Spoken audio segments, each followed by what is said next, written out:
और non biological जो कहते हैं अपने आप को, उनको एक फर्क दिखाया है और ये बताया है कि भगवान का अवतार भी अपनी माँ के नाम से भगवान माना जाता है।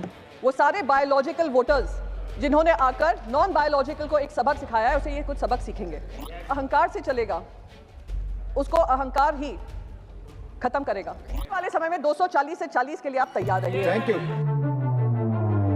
प्रियंका चतुर्वेदी जी ने संसद में अपने संबोधन के दौरान प्रधानमंत्री नरेंद्र मोदी पर तीखे हमले किए और कई मुद्दों पर सरकार की आलोचनाएं की।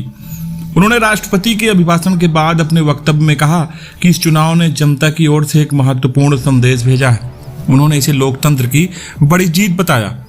प्रियंका जी ने भगवान श्री राम और श्री कृष्ण का उदाहरण देते हुए कहा कि इन देवताओं को उनकी माताओं के नाम से जाना जाता है, जिससे स्पष्ट होता है कि माँ का महत्व सर्वोपरि है। उन्होंने इसे वर्तमान राजनीतिक संदर्भ से जोड़ते हुए कहा, इस चुनाव में बायोलॉजिकल वोटर्स ने नॉन बायोलॉजिकल को सबक सिखाया है।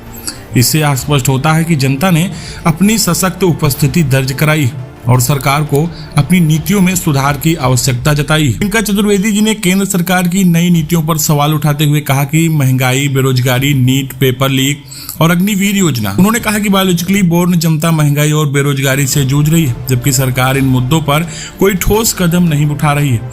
उन्होंने विशेष रूप से महिलाओं और किसान की समस्याओं का भी उल्लेख किया और कहा कि सरकार ने इन समस्याओं को अनदेखा किया है। प्रियंका जी ने कहा कि सरकार का अहंकार ही उसका पतन करे। केंद्र सरकार को चेतावनी दी है कि अगर उन्होंने अपनी नीतियों में सुधार नहीं किया तो आने वाले चुनावों में उन्हें जनता के गुस्से का सामना करना पड़ेगा। उन्होंने स्पष्ट किया है कि विपक्ष को मजबूती से अपने मुद्दे उठाने का अवसर मिला है और जनता ने उन्हें अपना समर्थन दिया है। प्रियंका जी का यह भाषण मोदी सरकार के खिलाफ एक स्पष्ट संदेश था, जिसमें उन्होंने सरकार की नीतियों और उसके अहंकार की कड़ी आलोचना की है। उन्होंने इस बात पर जोर दिया कि जनता के मुद्दों को प्राथमिकता दी जानी चाहिए और सरकार को अपनी नीतियों में सुधार करना चाहिए।